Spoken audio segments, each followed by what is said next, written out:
should you merge your finances after, I guess, getting married to your spouse or being in a committed long-term relationship? Well, there's an article on CNBC. Gen Z couples are more likely than older generations to keep finances separate.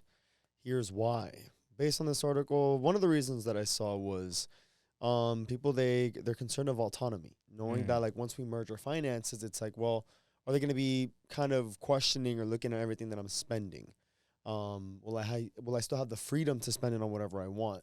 Versus, if it's my own money and we never merge them together, I can kind of do whatever I want with my own money. So, what do you think? I think, well, I guess it depends. Are we talking about a couple that's just dating for a year or two? Are we talking about a couple that's married with kids? I mean, I think there does need to be a little bit more context. I guess if you've just been dating for a little bit, obviously that's out of the question. I'm thinking, for the sake of argument, let's pretend that this is for people who are married and or have kids. Does it make sense? So in that case, I feel like, dude, you already have kids. Your lives are already intertwined. Having completely separate bank accounts to me doesn't make sense. It's like, and then we've talked about this with Dr. Hasty. It's like once you're with somebody and you say, you know what, I don't want to spend the rest of my life with this person. Does it really matter? Does it really matter if it's your money, my money? No, it's our money. So I feel like it just makes sense to combine most of your finances, if not all. Meaning, let me elaborate. You still have your own account, your own checking account. Still have my own checking account where you have your minuscule spendings, and if you want to go out, and if you want to get a haircut, and this and that, or whatever. But I think there should be a joint account where the lion's share of both of your money goes into, and that's where you buy everything, or the majority of your expenses go out: housing, food, childcare, certain expenses, transportation. That is the account where 90% of your money should go into from each of you. To me, that makes the most sense. It generally does. So you still have your own account, and so you'll still have some form of autonomy. You know, that's my opinion. That would be considered the yours, mine, and ours. Yes. So yours, mine, and ours can alleviate a lot of these concerns. Basically, it's have the best of both worlds. Individual accounts offer some financial independence within the relationship alongside joint accounts for shared obligations. So to your point, if there's joint expenses, joint things that need to be bought, joint incomes, I guess, should go into that fund. And anything, I guess, that's individualized, I guess that can be transferred into your own funds to do whatever you want. But then at that point, it's almost like, well, if you make significantly more than your senorita, is she then going to have significantly less to spend? No. If you do have the... So then how would you determine... What makes, as of now, I've talked to a little bit about Claudia. Like, what would make sense is we have a joint account. Let's say you make 4,000, I make 6,000. Let's say you have to have that conversation. Okay, how much money do we keep in our own accounts for leisure? So let's say we're comfortable each leaving $500 into our own account. Meaning that you put in, if you make 4,000, you put $3,500 into the joint account, and if I make $6,000, I put $5,500 into the joint account. So now we each putting in, $9,000. That's our money. That's money for whatever it is that we both spend, and we each have $500. It's not I make more, so I get to spend more on my own, because I think that's going to breed resentment. Just because I make more money, it's our money. So we have a budget. We have we say we each have $500 worth out. Whatever the number is, that's money for us. If you want to do your nails, get a haircut, whatever, that's your personal money. And then we each have our own money, and the money that goes into the account. So if one day you make more money, you still contribute the same. Like you still contribute the lion's share into that account. So we both have the same amount of spending in terms of personal. Does that make sense? Yeah. To me, that makes the most money. And once you have kids, all that shit goes out of the window anyways. Like, if you do have... So kids are a huge responsibility. But you want to say, oh, I want to keep my own money just in case, like, things don't work out. If things don't work out, that's going to be the least of your problems. Because once you have kids, all that money, you're going to have to deal with it anyways. In terms of, like, child support and all that stuff like that. Like, So to me, it just makes sense to kind of blend that together and become a unit and work as a team. So if I make more money, it's not like, oh shit, I make more money, so I get to spend more money on myself. It's like, we make more money. Dave Ramsey. Like that's the Dave Ramsey model. Like, you combine it. It's what is it? If I make this much and I contribute this much and my wife doesn't, we both made the same amount of money. 100%. Type Yeah. shit. Yeah. Because Yeah. it's, and then again, it's like if my wife doesn't work because she's raising kids, what, she has no money to spend on herself because she doesn't have any income? Doesn't make sense to me. It's like, so if she stays at home and I make $10,000 a month, it's not I made $10,000 a month. We made $10,000 a month. If I get injured and I can't work, and my girlfriend has my wife or girlfriend, she's makes 5,000. It's not she made 5,000, I made zero because I'm disabled. It's we made $5,000. To me, that makes the most amount of sense, especially when you say this is the person I love and spend the rest of my life with.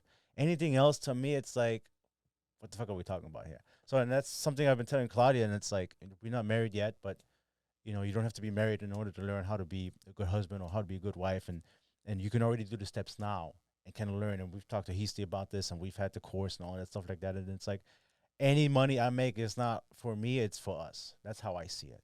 And so,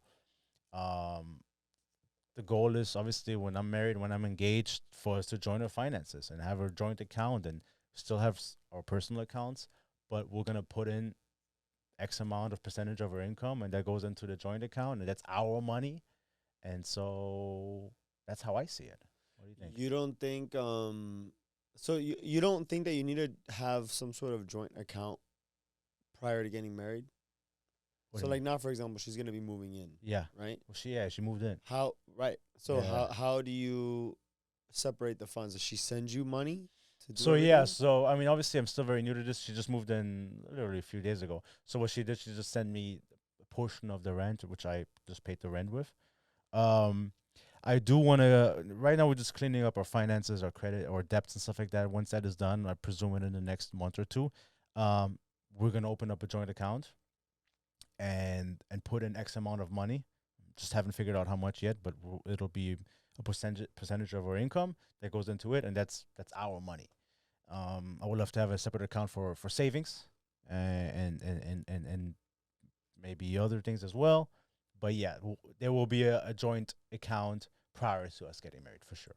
And I think once we're engaged, I think it'll just kind of add more to it, or whatever the case might be. And so, but I feel like, yeah, it makes the most amount of sense. Like, and I know couples who have their finances completely separate. They have kids together, and there was like one person pays the rent or whatever, the other person pays the groceries and the childcare, and it's like, bro, at that point, like, what the fuck are we doing? They'll just put everything together. But I know everybody has their own ways of doing it, and if it works out for you, more power to you.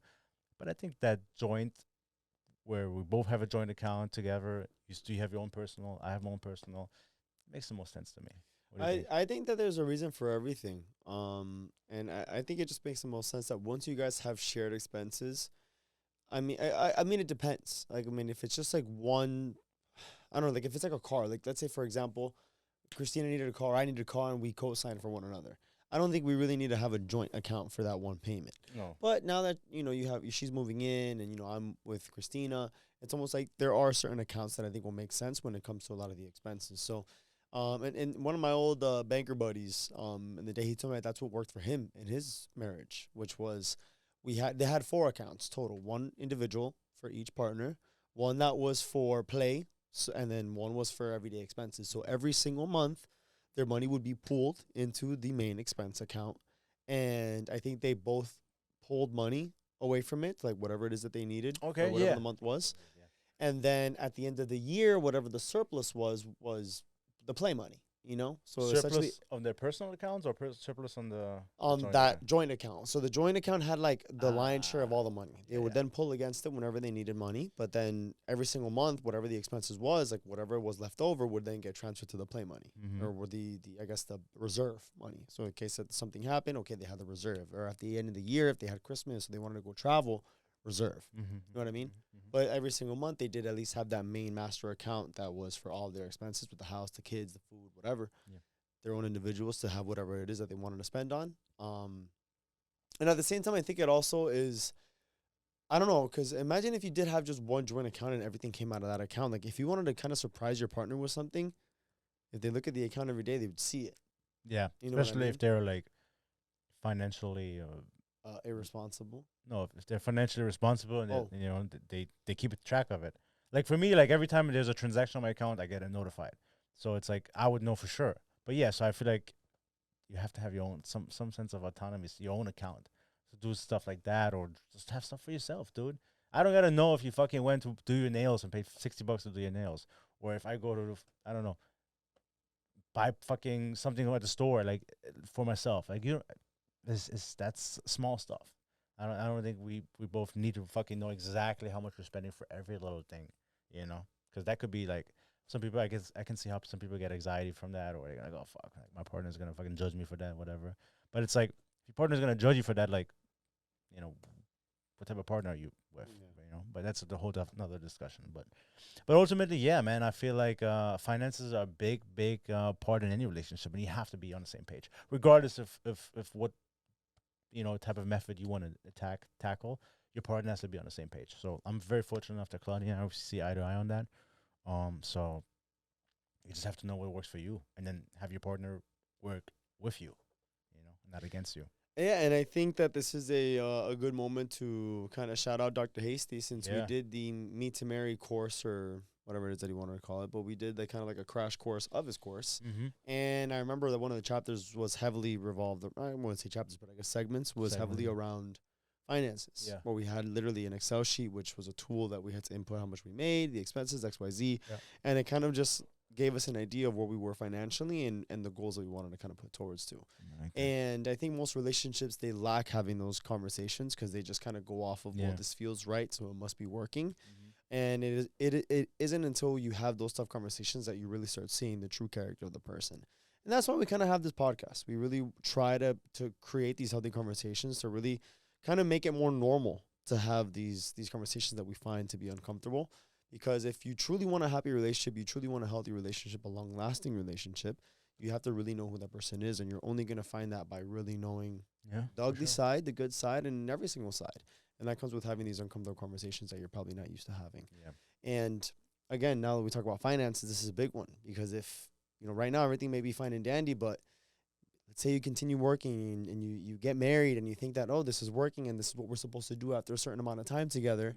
I guess we're happy this is working. And then the truth comes out that there's a lot of financial irresponsibilities, or maybe imagine you marry someone and they have a bunch of debt and now that gets assumed onto you and shit. Now it's your debt as well because you're married. Like things like that where it's like, you got to be careful. For sure. Yeah, 100%. And it's like, yeah, you definitely have to be on the same page, and you have to, again, you've said it too. It's like, it's not you versus me. It's us versus the problem, and the problem could be bills. The problem could be debt. The problem could be financial obligations. But it's like it's not a competition between us. It's for us to kind of tackle the problem together. However it looks like. But you have to be on the same page. I agree. Yeah, I think that was a good way of kind of tackling that little subject. But let us know what works for you guys. Maybe you've been together with somebody for fucking 30 years and you have a method that you swear by, and let us know. And we'd love to kind of learn. It's what it's all about. Picking up things from people who know more than us, which there are a lot of people out there who know more than us. But, we'd like to chime in, give our feedback. Or if you have a joint account, what's the craziest expense you've seen your partner make? Yeah. And what do you think is last one? At what point do you say this is a number? Because there's a number for everything. What number is it where you say I have to consult my partner before I making this purchase? Ooh. Just to close off. Do you have let's say finances are together right now today? What would that number be like? Not right now. I think that if we had a home, like if we had a mortgage, I think that that would be a very different conversation. Because I'm not gonna tell her what she can and can't spend her money on. But if we were like, okay, we have a home, we have a mortgage, we have children, then there would probably be a number that we have to be like, hey, like we need to talk about this. Okay, can you give me a number, like based on your income right now? Both of your my income is very low right now because of the whole career change that I had. Okay. For her, she's doing pretty good. She's doing great. So right now you don't have a number on the top. No. And I'm not really much of a spender, so it's not like I have to really console her for shit. Sure. Okay. Yeah. She likes to spend money. Yeah. But again, like right now we're not in a position where it's like, I mean, sure, like she's also saving a lot of money too. That's good. So yeah, so she's also making really good advancements in that department as well. Yeah, I love that. Yeah. No, because I had a friend of mine, and I think you know him too. And so when they have a big purchase, they talk about it. It's not like, I'm just gonna go out there and spend $1,000 on X, Y, and Z. It's like we have to have a conversation. is this purchase within within our realm of possibility and affordability? Yeah. You know. And I guess there are some things like when it comes to like furniture, maybe yeah. we'll have conversations of that because she Okay. does have nice taste. She has expensive taste. She does. So whenever she likes something and she shows me like, oh, look how pretty this is, I'm like, does this make sense right now? Like, is this really gonna help us? Oh, but it's super pretty and we need like that's when we start weighing it out. Yeah. Because You find a middle ground, maybe. huh? Is it- You I'll find a middle ground. Yeah. Thing is that when it comes to furniture, like, cause I'm understanding it now, because you can get shit on Amazon, but then you're gonna get Amazon quality. Sure, shit. of course. Like, but it's like really in the long kind of run- hard to get. Yeah. in the long So run, yeah. for her, and she takes care of her stuff. So when she does buy, but then again, if she took care of something that was cheap, maybe it'll last just as long. Probably not. Probably not. I think it'll just break less or break longer. But yeah, I guess that's one thing that I can kind of like understand. But if it's like something stupid, like I find expensive clothes to be very stupid. Yeah.